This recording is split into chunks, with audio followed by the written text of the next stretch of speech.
Salut la famille de Dieu. Est-ce qu'il est juste, le jour où il faut parler de Jésus, de parler de Pharaon? Jésus dira sur la croix, « Femme, ne pleurez pas pour moi, mais pleurez pour les péchés de vos enfants. » En d'autres termes, Jésus nous explique que la Pâque n'est pas une célébration pour lui, mais c'est pour nous, surtout ce jour, un jour obscur où est-ce que nous avons contribué à le mettre sur la croix. Nous, l'Église, nous les enfants de Dieu, nous l'avons mis sur la croix. Et si on est arrivé à mettre l'enfant de Dieu sur la croix, c'est-à-dire que notre cœur est endurci. Donc, on peut parler de Pharaon.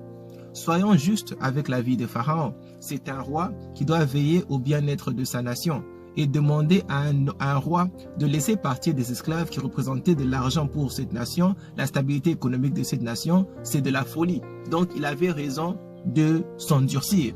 Et c'est comme ça que tu te comportes lorsque Dieu t'a béni en tant que frère, en tant que sœur, avec plus de moyens, plus d'opportunités que tes frères et sœurs, et tu deviens égoïste de partager ton argent avec eux. Tu es insensible aux enfants malades dans ta famille. Tu es insensible aux pauvres dans ta famille. Tu es insensible aux orphelins et aux besoins de ta communauté.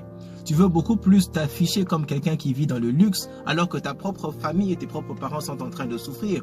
Voilà le cœur de l'Église aujourd'hui. Et ce matin, tu te retrouves dans l'Église en train de dire Alléluia alors que Jésus est étonné de voir que tu es en train de dire Alléluia alors qu'il n'y a pas d'amour dans ton cœur. Alors ce matin, Jésus nous rappelle que lorsqu'il est entré à Jérusalem pendant cette saison, il a vu même ses propres disciples commencer à empêcher des personnes qui étaient dans le besoin de se rapprocher de lui pour avoir des miracles. Il a vu des pharisiens, des leaders d'église l'empêcher de faire des miracles le jour de sabbat. Jésus était horrifié par ce qu'il a trouvé.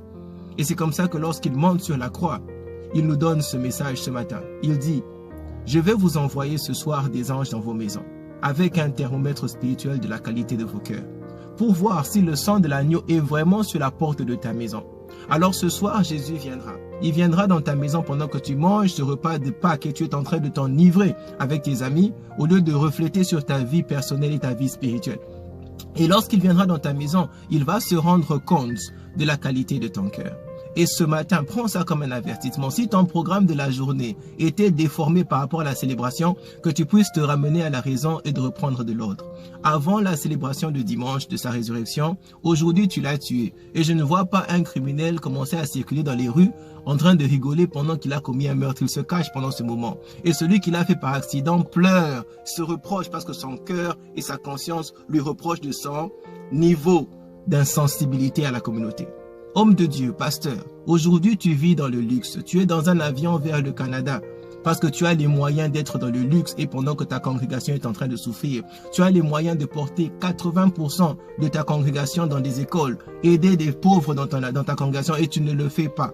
Mais tu es en train de continuer à enjoy ta vie. Il y a une fin à toute chose. Et aujourd'hui, c'est le jour où est-ce que beaucoup d'entre nous portons le jugement ultime de notre vie. Donc, c'est très dangereux d'être spirituel aujourd'hui. Aujourd'hui, c'est le jour et c'est la journée de la sincérité dans sa spiritualité. Je vous ai déjà dit, je ne suis pas un bon messager, non un mauvais messager. On doit donner les messages dans leur contexte. Aujourd'hui, le contexte n'est pas un contexte de célébration, c'est un contexte de conscience.